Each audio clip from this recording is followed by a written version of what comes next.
Cool. So happy Thursday, everyone, and thank you for joining us today. It's always lovely, as always, to see familiar names and faces again.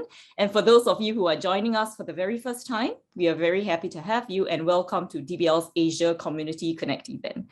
So just squaring off some tasks before we start proper, we'd like to encourage you to rename your Zoom tile as accurately as possible so that we can share our slide pack with you post-event.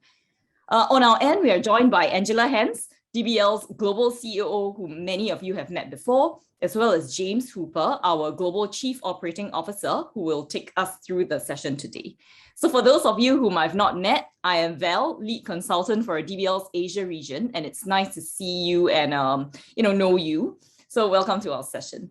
We've got an hour together today, so let's jump straight into the purpose of today's session.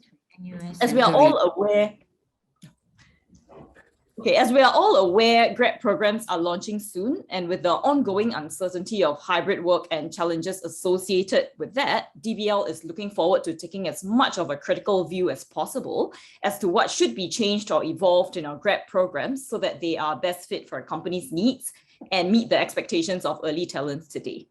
So for this reason, DBL has decided to host an Asia Connect event on top of our regular quarterly masterclass circuit to invite the community to join in on this discussion and share content on a couple of areas that will help promote our thinking of what we might want to do in terms of our programs. So with this, just sharing our agenda for today, we'd like to leverage as much time as we can to deep dive into two critical areas of speed to value, where we will define what it means and its importance, and also share 8 tangible and actionable steps in developing a successful graduate program. We would also like to spend the second half of this session discussing about manager engagement and its importance in greater details.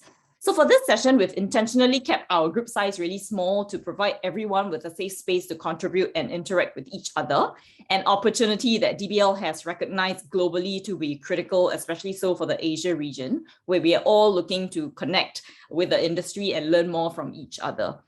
As for the format for today, we will have simple activities and Q&A in session. So we'd like to encourage all of you to post your questions or share perspectives in the chat room as we go along.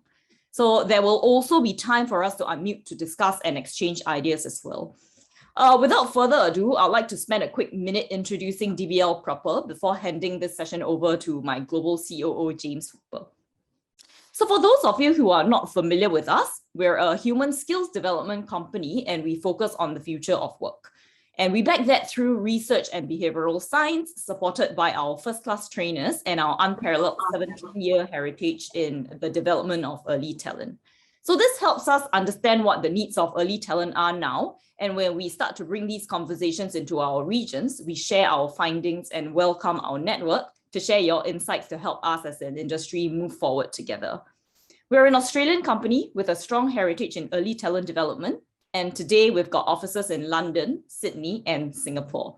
So along with our fantastic global clients who have been supporting us through the years, DBL continues to develop early talent, new managers, as well as leaders to future-proof businesses and careers. So without further ado, I'd like to now hand over the session to my global COO, James, who will dive straight into today's critical discussion areas. Over to you, James. Brilliant. Thank you very much, Val, for the introduction. And hi, everybody. Thank you so much for joining us today. For those of you I know already, it's lovely to see you, and everybody else, it's wonderful to meet you. As Val said, I'm James Hooper. I lead our operations and commercial teams globally. I've been in the learning and development consulting industry for about the last 17 years. And I've had the pleasure of being with DBL and focusing on developing and engaging and retaining our early career talent for about the last 4.5 years. So before I jump into the content, I just wanted to expand very briefly on Val's introduction that we all know that our graduate programs and intern programs in many cases will be kicking off in a few months, and that most programs globally are being revisited and reconsidered in light of the last few quite crazy and disconnected years. With many of our graduates having rarely maybe been into physical offices, many young professionals having either mostly or largely virtual relationships with their managers or peers, and many companies even having had to slow down or pull back on some development activities due to the uncertainty and the difficulties caused over the last couple of years. We also know, though, that over the last 5, 6, or 7 years, that almost all of the global industry bodies that have surveyed and reported on what graduates look for in an employer have pretty consistently reported among the top 5 reasons, and usually in the top 3, that graduates choose to join an employer, is how they will be supported in both their professional development and their personal growth journey. And while there are many things that contribute to that, 2 of the main components are how our formal development programs help them to build the skills, the capabilities, and the behaviors that they need to start performing and adding value. And the other is the effectiveness of the relationship with their direct manager or leader. So while we still have the opportunity to look a little bit about how we might evolve our programs, these seem to be 2 topics in particular that will be worth spending some time on today. So with that in mind, what is speed to value? Essentially, speed to value is how quickly or slowly your early talent starts adding more value than it costs. Or in other words, we could think of it as the process, the timeline, and the effectiveness of how early talent transitions through our programs to build those skills, knowledge, and experiences that they need to become a productive asset. And while, of course, in general, the faster the better, there are always differences in how this can be seen and measured in organizations, particularly in terms of what the goals of your programs might be. For example, developing future leaders versus filling key technical capability gaps might require a different perspective and a different timeline. So quickly, let's just take a look at why this matters. We always want to look at the commercial and the business case wherever we can. First of all, it does matter commercially for our organizations. We invest very heavily in salaries, particularly those with large programs and high volumes of young professionals. There's strong investment in development, often up to $7,000 or so per new hire over the course of their program. And there's significant investments in all of the processes of attraction, selection, program management, and a lot of other mechanisms of organizational support that we leverage, all of which have a cost and all of which make the consideration of how we think about when the moments of positive value happen are. We also know this matters strongly psychologically for our early talent. We know that transition from education to the workplace is difficult. We know that cognitive loads are very high early in transition as people are taking on all of the knowledge and building relationships they need to move forward strongly. And we know that our early talent wants to be seen as adding value. So how we consider our programs to support that journey to positive value is really important. So what does that mean? Essentially, it means that speed to value gives us both a commercial and a psychological lens that we can look through to evaluate our programs. We therefore need to look at the structures, the content of our programs, and what we include, when we include it, and why we include it, and ask whether this really best supports our graduates to build the skills and knowledge they need to become a performing and value-adding asset as quickly as possible. So how do we go about this? There's many ways, obviously, to look at evaluating programs, to identify opportunities, to spot gaps, or to improve. One option is to compare them against different models that exist to see where there might be areas that we're very happy with in our programs and where there might be opportunities to elevate or change. From a behavioral science perspective, we at DBL are huge fans of self-determination theory, which if any of you have been to our previous sessions, you will have seen us talk about before.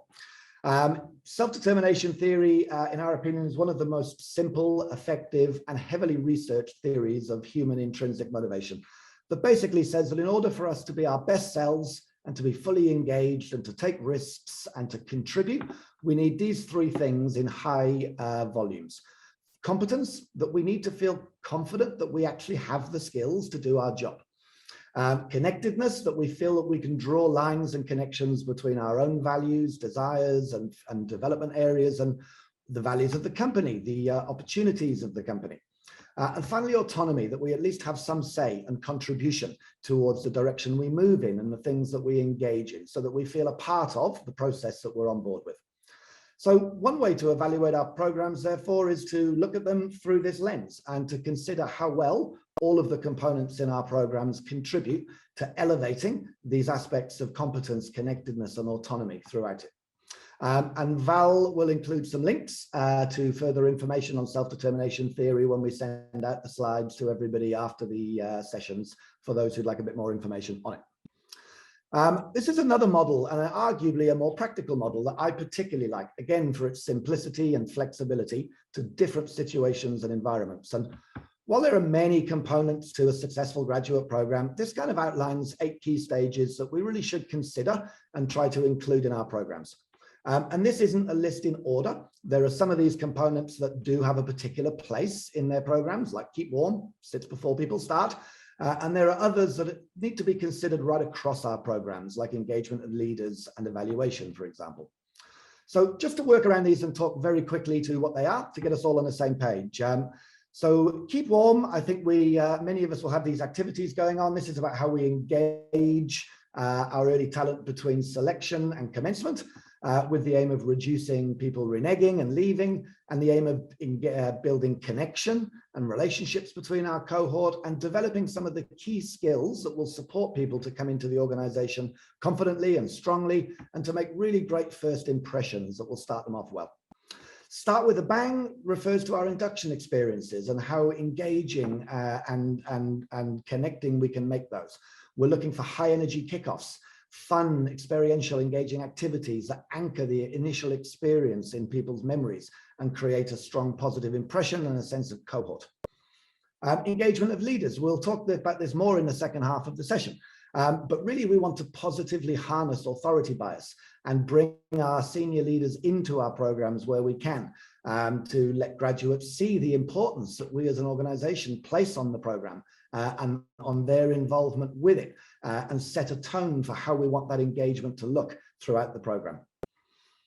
Experiential content partly refers to how we can make our workshops high impact and engaging, and really relevant as much as possible. It also talks to how we include experiential games and activities that put skills of collaboration, communication, critical thinking, and problem solving into fun environments that help people engage and then show a connection of how they can use these skills back into the workforce. Experiential content also talks to a bit of a just-in-time learning model of how we can spread development activities out across a program so that we deliver them to our young professionals when they're most relevant, just before they need them and when they can apply them so they can make that connection. Transfer of learning can happen in a number of ways. We at DBL use what we call action learning periods, which connect workshops together and give people self-paced autonomous activities that they can use to help increase and further their learning and put things into practice. We like to engage managers in coaching conversations to help graduates relay their knowledge, and help managers be able to use their experience to direct graduates to how they can put that into place and assimilate that knowledge really well.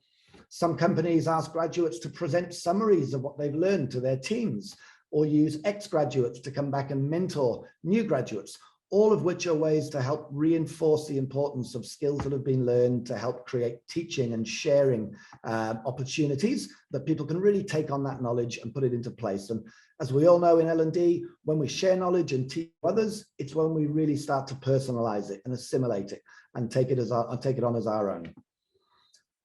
Business projects are, in my opinion, a huge opportunity to mirror the learning experience that graduates had through their university courses, where they take on knowledge and then there's an assessment or a demonstration of skills. A really powerful and familiar mechanism to provide a platform for graduates at certain points or the end of their program to showcase what they've learned and what they understand about your organization, and to share ideas that they have. And a really great opportunity for leaders to come along and tangibly see the skills and the contribution that the young professionals we bring in are building and how they can contribute to our organization. And they're also a really important way to generate tangible business improvement ideas that can be launched following certain further processes to create improvement and benefit and opportunity, and bring the diverse, fresh thinking of our young professionals into our business improvement mechanisms. The next year is reorientation. And reorientation talks to how we transition people in, around, and off a program. For quite a while, people have really looked at that in the early stages of a program and thought, how do we set people up to transition in really well? Some companies focus on transitioning people through rotations and through different managers and supporting that transition with key skills. And very importantly, recently, particularly after the last few years, there's a very strong focus from people on how we support graduates to transition or reorient off a program to becoming an employee in general, and looking at providing the right kind of elevated skills to help them stay engaged and invest in their own growth and development so that we don't lose them in that critical point 1 to 2 years after a program is finished. And the final here is around evaluation. And I think we all understand that data-driven decision-making is key. We need to collect really powerful and meaningful evaluation data throughout a program and be able to use that to leverage how we engage our senior stakeholders, to look for additional budget, different ways to evolve a program, and to do that based on evidence of graduates, leaders, and other stakeholders. So what we've tried to do here is just take these keys now and put them into a bit of a practical journey example. This and the next slide is a pared back, very simple 2-year behavioral skills graduate journey. And it highlights these keys in action. Firstly, we'd look at keep warm in pre-boarding. How do we run virtual launches? Let people know what's happening. Run some critical skills that will help set people up for success. As we move into an induction, what does it look like to bring experiential activities into that? To have key internal actions that bring our stakeholders in, and to run the kind of behavioral skills that will set people up with a sense of cohort and to start really well. We want to engage leaders early on before a program starts, early in the journey with development activities. Give managers and leaders the opportunity to meet up and share what they're doing and to connect to what's happening. We also want to transfer learning. This is where we might have action learning periods that have these self-paced autonomous tools that fit between workshops, and manager coaching guides where we'll use behavioral science to try to help managers have consistent coaching and follow-up conversations with graduates to make it easy for them to do so. Equally, this is a 2-year journey. Not every program will be 2 years, but as we move into a second year, how and when are we leveraging business projects? At what point in the journey will they add the most value? And towards the end of a program, this is a very minimal look here, but how would we use behavioral skills to help people start to create a leadership lens, think about their future purpose?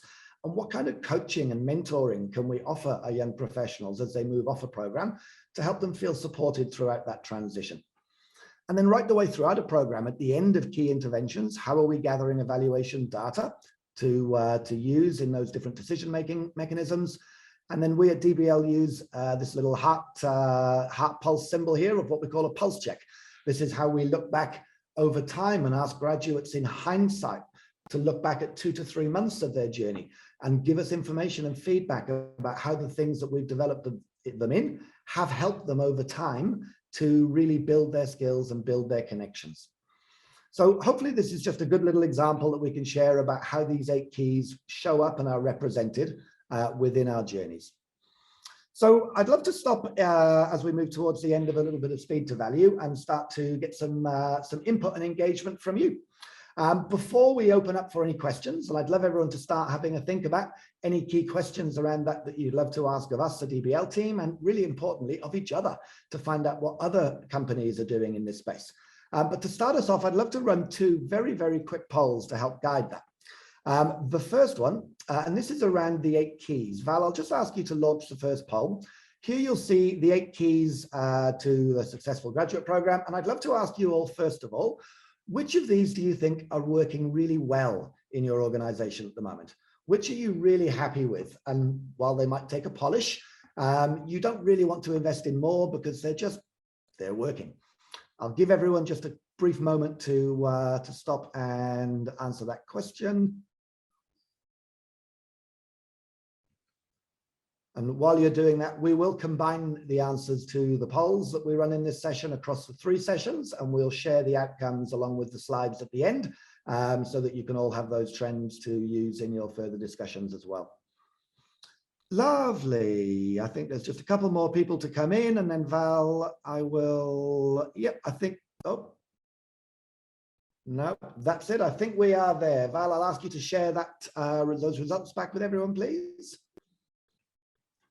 Brilliant. So great. So induction, everyone's feeling inductions are strong. Engagement of leaders, strong. This is that's the strongest engagement of leaders of the 3 of these sessions that we've run. Experiential high, really great. And probably reorientation and transfer lowest. Okay, excellent. Now the next poll is very similar, but slightly different. Val, I'll ask you to stop that one and share poll 2, please. And poll 2 is asking you to select 2. 2 components. If you were to have to pick 2 components that you would love to invest more in and that you would love to elevate to further improve the experience of your program, which would be the 2 things that you would invest most in? I'm going to pause and give everyone a brief moment here again.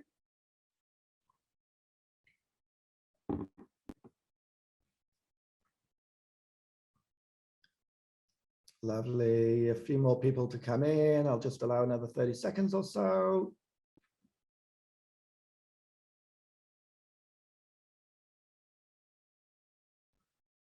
Lovely. I think that is everybody. Val, if I could please ask you to share the results.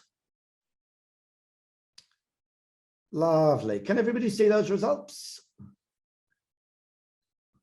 Fantastic. So great. As expected, reorientation, roll-off, one of the key areas. And interestingly, experiential. That was one of the things people mentioned as working well. However, I think I can understand it's also always an opportunity for improvement. So with those things in mind and possibly leaning towards the areas that people think they'd like to improve, I'd love to pause a moment and ask anybody to either please raise your hand if you have a question, pop a question in the chat box, or if you're feeling comfortable, you're amongst friends and peers, please do feel free to come off mute and ask the group or ourselves anything you'd like that we can discuss quickly. Thanks, James. And this really just a curious question, I guess, because today, I think many organizations are transitioning towards being in the virtual to physical environment. So I guess when it comes to start with bank, are there any tips or any thoughts in our mind in regards to starting with bank in this transitioning environment today? Yeah. That's great. Can I just check? I'm sorry, I do apologize. I couldn't see it flashing up. Who was talking? Sorry. Andrew here. Andrew. Ah, lovely. Thank you so much. Can I just confirm the question you're asking is around kind of returning to work and hybrid working and how are people supporting mixed environments? That's excellent. Brilliant. Thank you. Great question. And I know we definitely have opinions on that, but I'd first love to ask anybody else in the group to get some creative input here. Does anybody have a really effective return to work and hybrid working support strategy that they'd love to share what they're doing?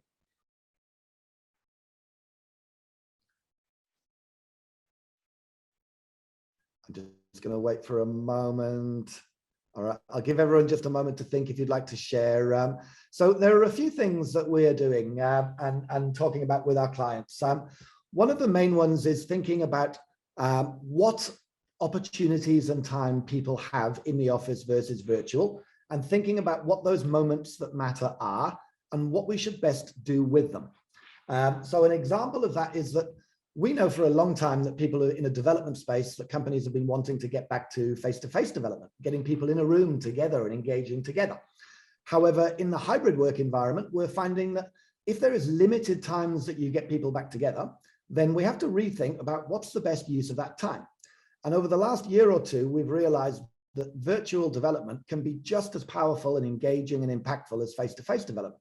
So one of the conversations is to say, well, in that limited time, maybe one of the best hybrid graduate experiences is to keep a lot of development activities virtual, and then to start reconsidering in-office time for how we connect graduate communities, peer communities, connect graduates to different stakeholders in the organization that they might not have had access and easy access and insight to over their dispersed and home working periods. And to use those moments to reinforce learning and to build upon learning and to really build information, connection, insight, and relationships. So that's one mechanism that is being considered about how we think about the most effective use of hybrid learning from a development and a connection point of view. Angela, I'm going to tee you up as well. Is there another example that you've been talking about with clients that you'd love to share?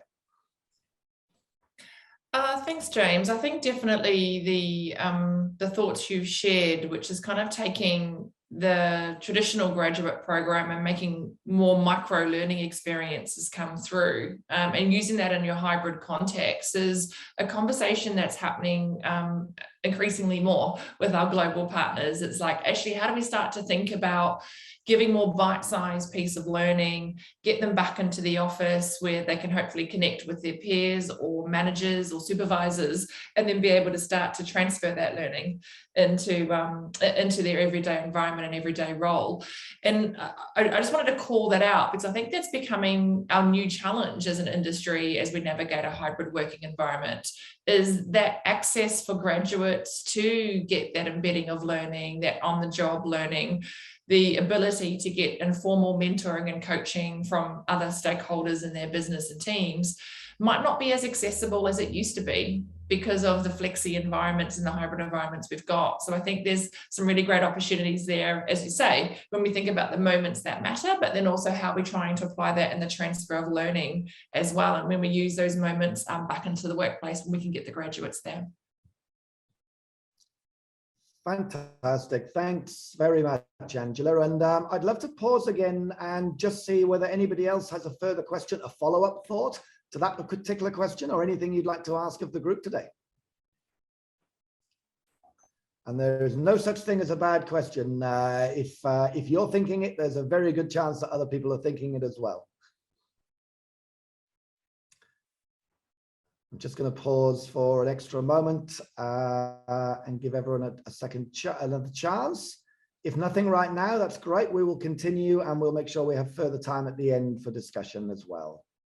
James, a quick question from Kevin. Thanks, Kevin, so much for your question. He said he is curious on the Pulse Check survey and how frequent would we suggest for a grad program that runs for 1.5 years? That's the first part of this question. Second part, would we be able to share a little more on the questions that you will be asking in the survey? Yeah, great question. So we work with an evaluation model called the Kirkpatrick and Phillips model. And it says that there are a number of different levels of evaluation that we want to talk about. The lower levels are around reactions, which is why, and how people felt immediately after a session. At that time, that's all we can measure, is how did that experience make you feel and how useful did you find it? The purpose of the pulse checks is then to double check or to cross check that in hindsight later.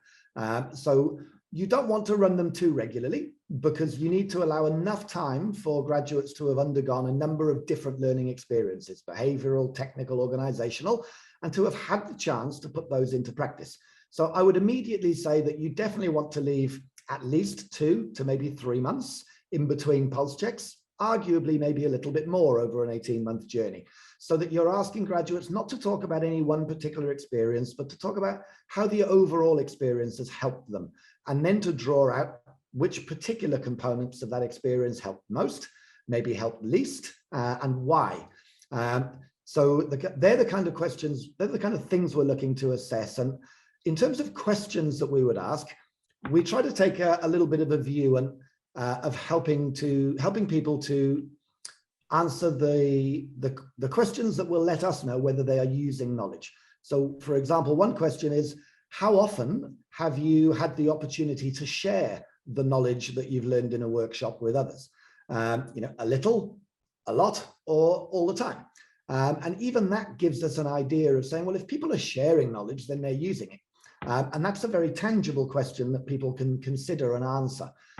So that's just one example for the moment today. And we'd be very happy to have further conversations with people and to talk people through any more detail around some of those surveys and what you can ask. I know we need to manage time, but I want to make sure everyone's got the opportunity to contribute. Is there anything else anyone would like to stop and ask for the moment?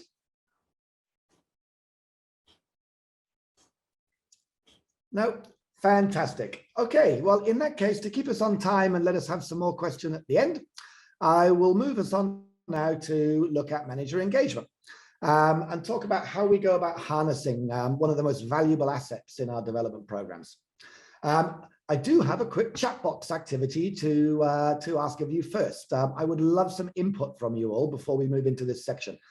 This is a quick chat box one, and I'd love you all to think quickly about when you imagine your graduate program next year. If there were strong levels of manager engagement happening, what would that look like for you? in terms of the behaviors or the activities that would be happening, what would be the things that you would be able to see that would make you think, wow, the managers of this cohort really are engaged? And there's no right or wrong here. We're very curious. So I would love to see what that looks like for you. I'm just going to pause a moment and open my chat box here. So take a moment. What would be the kind of activities that you'd be able to see and hear or that would be happening?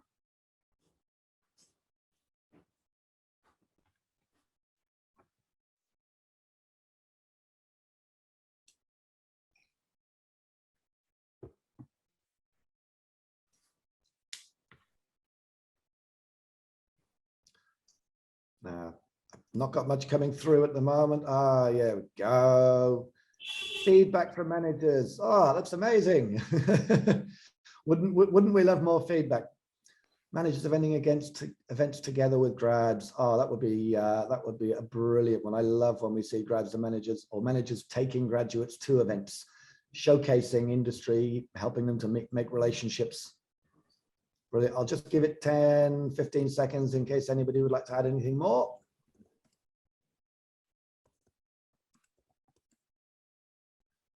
Oh, what a fantastic one, Andrew. Managers preferring or asking for more early career talent rather than experienced or more expensive as well, to be quite practical about it. Hires. What a great way that would show up, Andrew. That's my favorite one yet.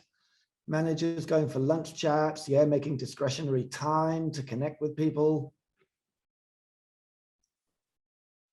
Assisting in some sessions they're looking forward to, yep.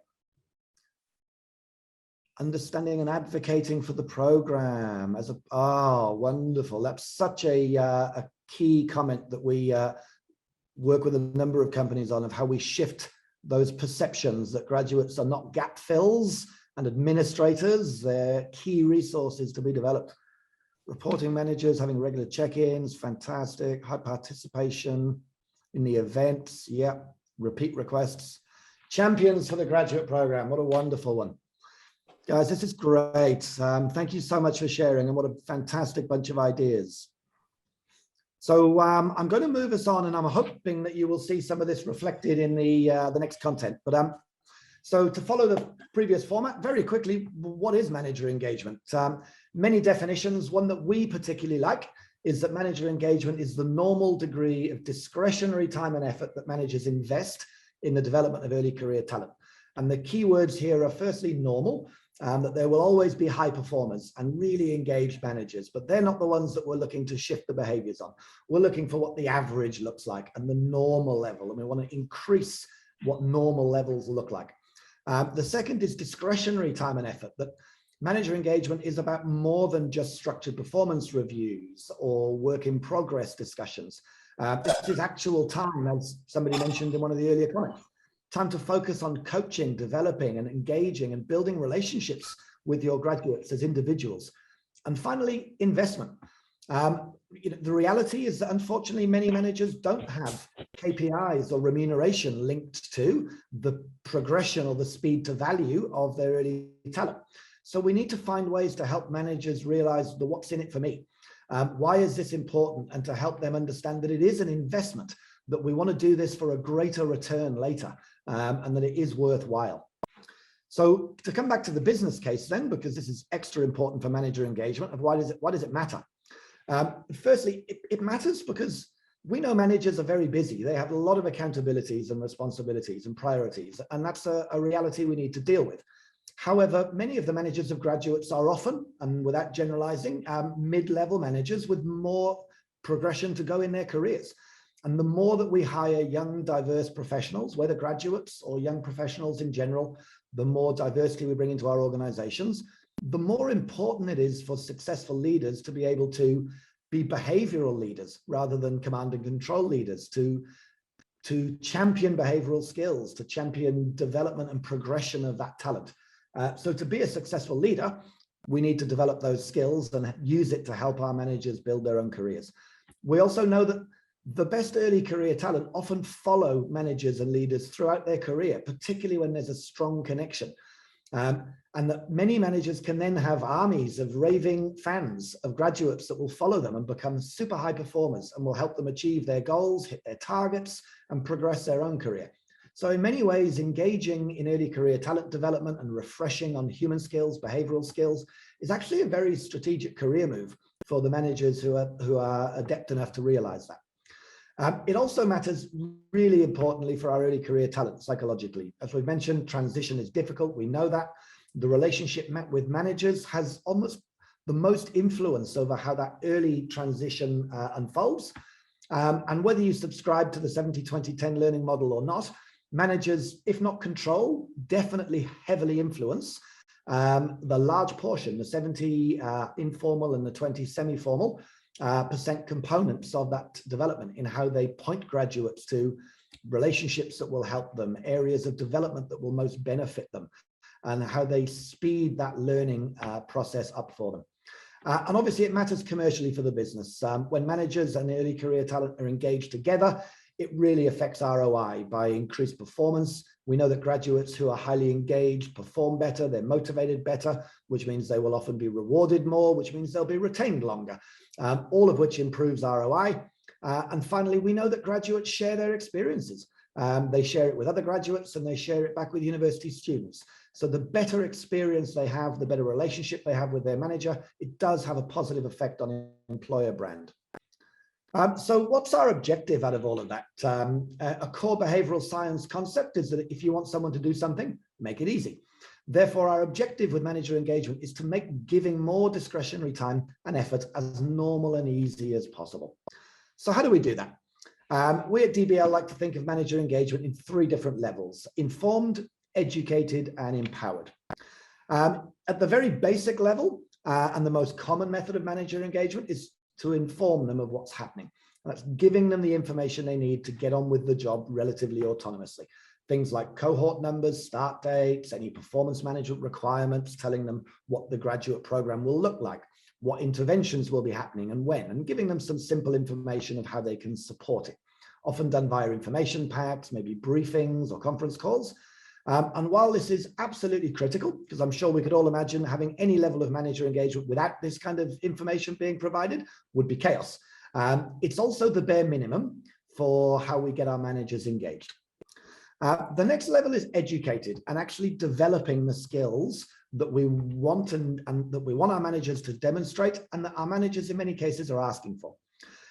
There are few statistics about this in the last year or so with everything happening with COVID. Pre-COVID, in the UK, research showed that around 54% of employers ran formal workshops and development sessions for managers. In Australia, it was around 42%.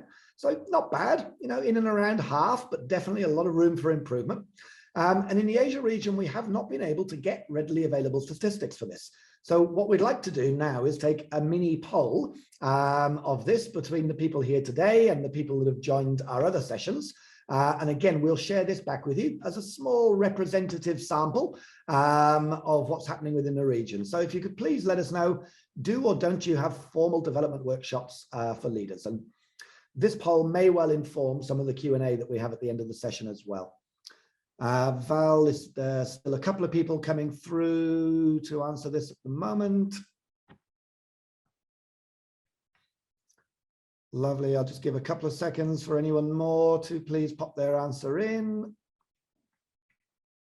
Lovely. I think you can share the results there, please, Val. So we're looking here of 13 people of 77 no, 23 yes. These results have varied a little bit. There's been slightly higher in a couple of other sessions. So it'll be interesting when we average this out across all of the people that attended 3 sessions. So, but definitely a trend that there are some barriers, it seems, into getting managers involved in formal development sessions. So that could be something that we'll talk about.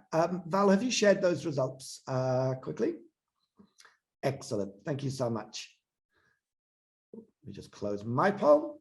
So what, therefore, are we looking to educate and develop our managers in?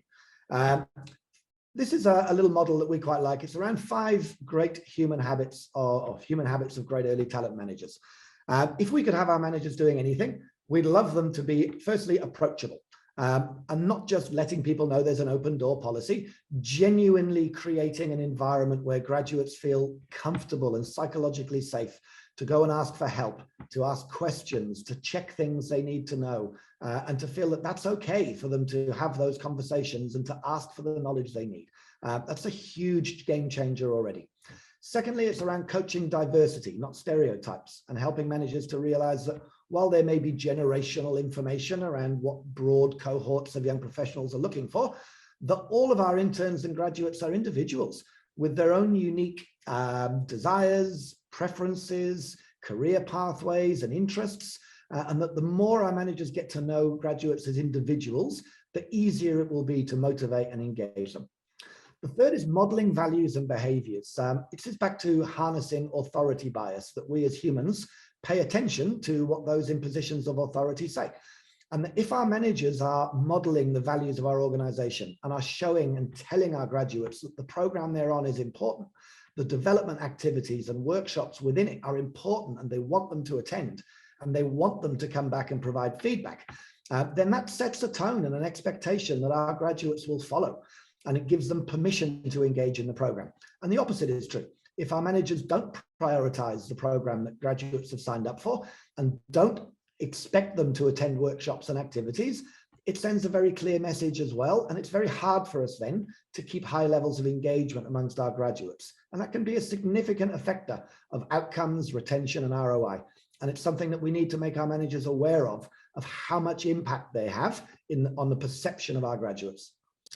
The fourth is sharing the bigger picture. We've talked about grads wanting to be seen as adding value. So if you want to know that the pieces of work you're doing are adding value, it's critical that your managers share more information about what the organization is trying to do. What are the goals and the strategies of the company and why are they in place?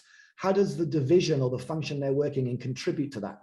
And then how do the projects and the individual pieces of work that our early talent are doing contribute towards the division and organizational goals?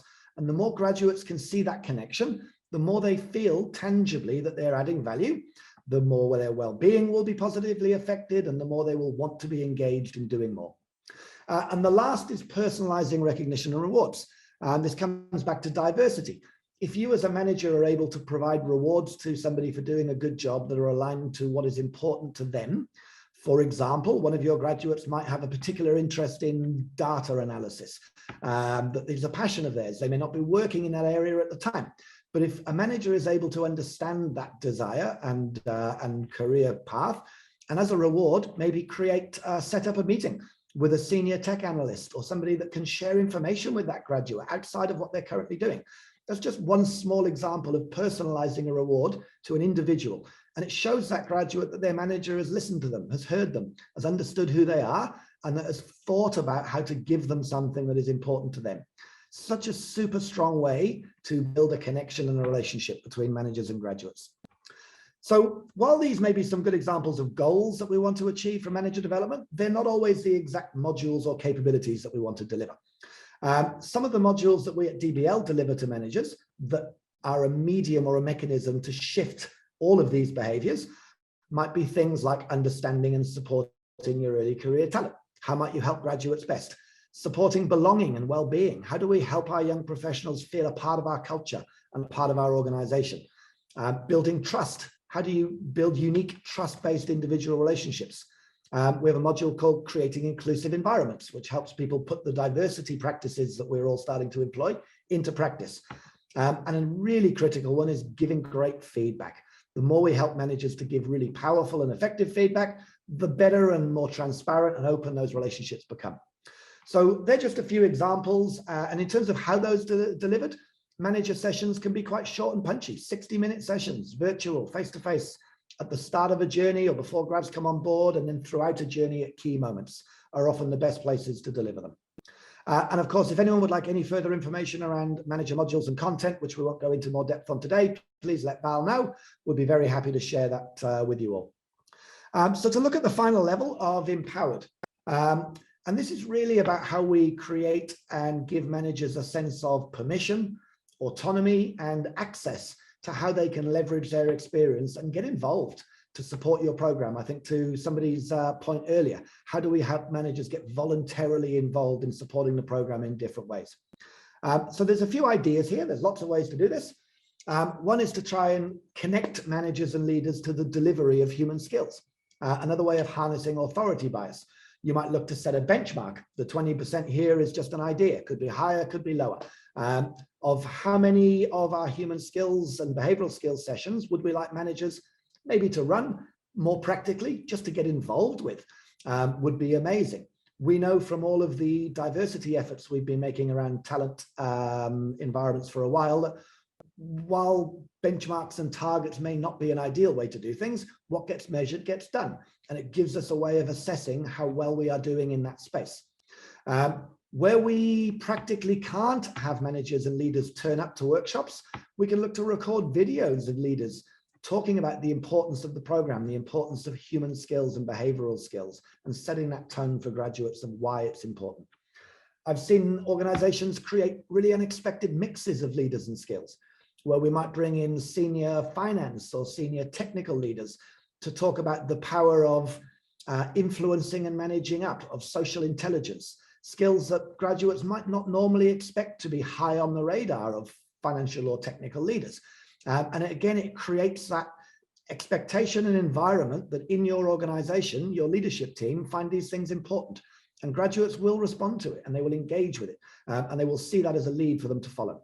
The manager connection sessions we showed on the journey earlier are a way to give managers autonomous permission to turn up and share with each other and create a group together and share experiences of how are they best motivating graduates, what barriers are they finding, how can they improve their ways of motivating, and how can they create more consistency and alignment in how that happens.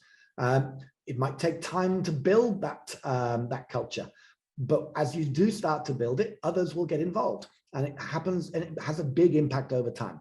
And the last suggestion here is, how can we work with our formal leadership development teams to connect some of these activities that we want leaders to engage in to their own professional development plans, to make it easier and to give them more permission and to recognize them getting involved in these different ways. So I hope that gives a few ideas. As I said, there's always many other ways to do these things. These are just a few that we like and like to share.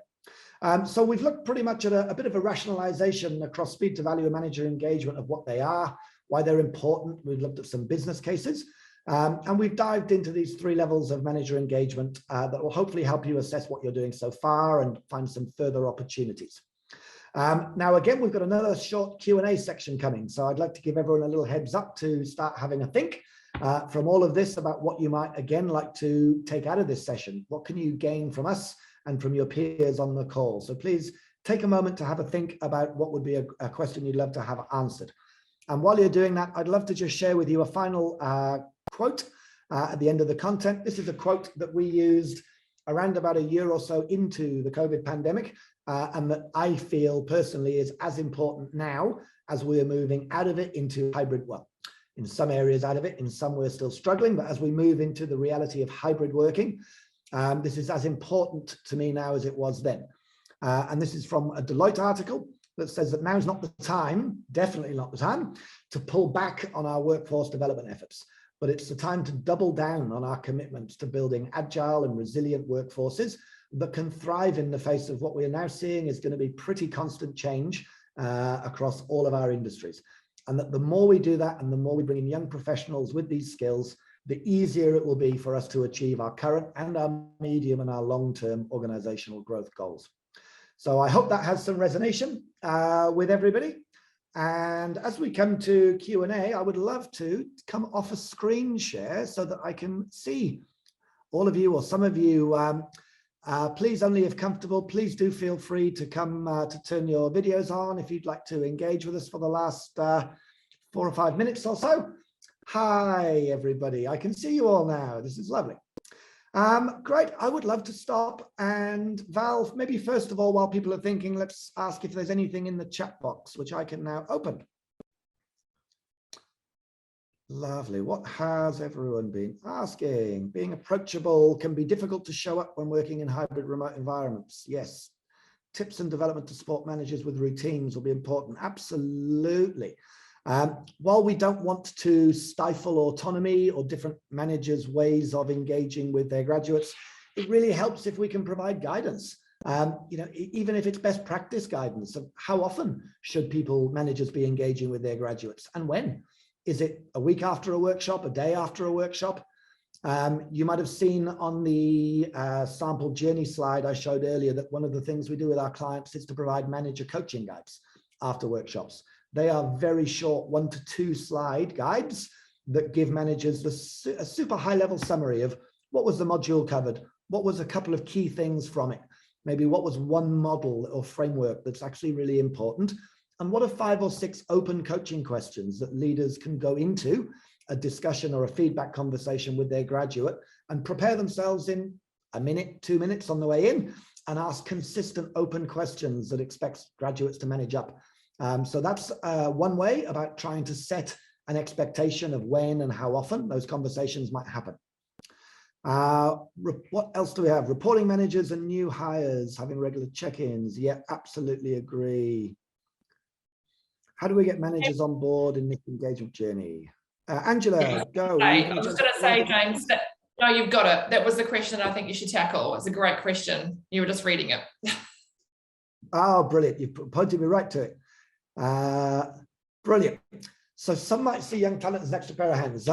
So I'm going to open this to the group in a moment. One of the ways that I particularly like communication to our managers and leaders around the value of our program should be happening fairly constantly. But in the lead up to a new program, there's 2 things that I think are really important. One is to communicate to managers clearly what the value proposition was that you went to market with, because your graduates did not sign up to be an employee. And I think we need to communicate to managers, this is not a normal hire. Your graduates and interns, they signed up for an experience and a journey to be taken from where they are now to where they will be at the end of the program. And that's the value proposition that you sold. And I tend to find that we can put this to managers in commercial ways that said, if you were to go as a business out to your customers and to promise a value proposition and sell a value proposition and then not deliver on it, how many repeat customers and how much repeat business would you get? And what would that do for your brand as an employer, as a business? Not a lot. And it's exactly the same when we're looking to bring in human talent. If we sell a value proposition and promote it, we as a business have to live up to that. And it's really important that we set that expectation. The next is to use manager briefings prior to the launch of a program to, again, use behavioral science to help them understand what does that support mean beyond backing up the value proposition. How do we get tangible? What does it mean? Making people feel welcome, making them feel comfortable to be themselves, supporting their learning, making sure they know that it's expected they engage in the journey. And it will take time to bring all of your managers along, but the more we do that over time, you start to lift the levels of normal engagement and normal understanding. And it does take a year or 2, in many cases, to build that culture. So they're 2 things that I particularly do. And I would love to open up to the group. Has anybody else had some great examples of how you've increased manager engagement and help them to get involved?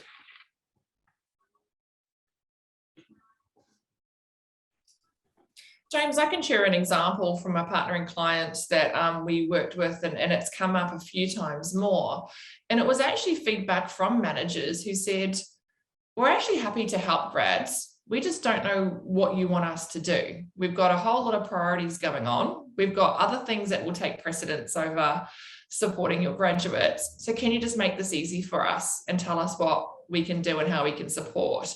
And actually taking that simple feedback and then starting to think about how you can provide it through communication, or sometimes we provide things like manager coaching toolkits where we say, hey manager, here's what you need to know where the grad's up to. Here's what they've learned. Here's what 2 or 3 questions you should ask them when you have a one-on-one with them next, and do that. And even just giving them more prescriptive ways of how they can actually support your grads, the managers will love you for it.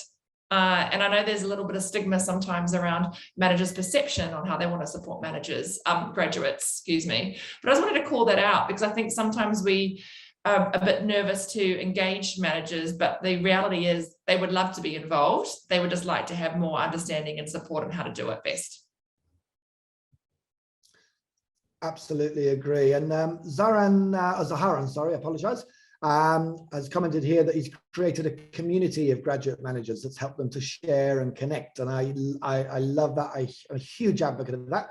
Zaharan, would you be at all comfortable to come off mute and possibly let us know how you went about connecting that community? Is there anything in particular that you did? Yeah, sure. Love to. So I think for us, this has been a challenge for the last sort of couple of years. So something that we experimented, I think with the start of COVID, was that we brought together the cohort of grad sponsors or the people leaders. At the same time, the graduates would start onboarding with us and took them through what the program entails in terms of objectives and how they could be sort of leveraging on each other as a pillar of support, because some of them were relatively new managers. So what we also then did was use some of the successful use cases of previous managers who've been great grad sponsors to come and start sharing their experience on being a great grad sponsor, what they learned out of it, what are the challenges working with some of the young guys who are coming in. So that way, it's not us talking about the program, they're just hearing from their own peers. Fantastic. I love that. And has it taken a while for you? Have you seen the engagement build in that over time? It is. So the initial session, we only had about 40% of the managers turn up for the sessions. The subsequent one, it just increased to 60%. So it's a journey, we are aware of it. So it's just a journey that we are also willing to invest in, knowing that the outcomes are going to be, better and bigger. Fantastic. I love that. And to Angela's point about building this over time and helping managers to know that we'll make it easy. That's one of the things that I often share with managers at launches, is to say, could you please trust us? We will make this easy for you. We will help you. We will make it easy. Let us try some things, let you give us feedback on them, and then we'll do more of what you like and less of what you don't like. And it's just simple ways to get them involved in the process. So everyone, thank you so much. I'm really conscious of time. We're 1 minute away from the end of the session, and we would love to make sure that you all get away to your lunches and meetings on time. So thank you ever so much. We really appreciate you taking the time to join us. We hope that we've promoted some thought and some discussion and provided some things for people to take away to consider how they might work in your own environments. All the best for your upcoming programs, and please do know Val will send out slides and some of the results of the polls over the next week. And we're also available. We know there's limited time till next program. So should anyone want to have a follow-up conversation with Angela or myself to deep dive into any areas that you might be looking to evaluate your program and to reimagine it, please let us know. We'd be very happy to talk with you anytime. And for now, thank you, everybody. Have a wonderful day tomorrow and a wonderful weekend, and lovely to see you. Goodbye for now.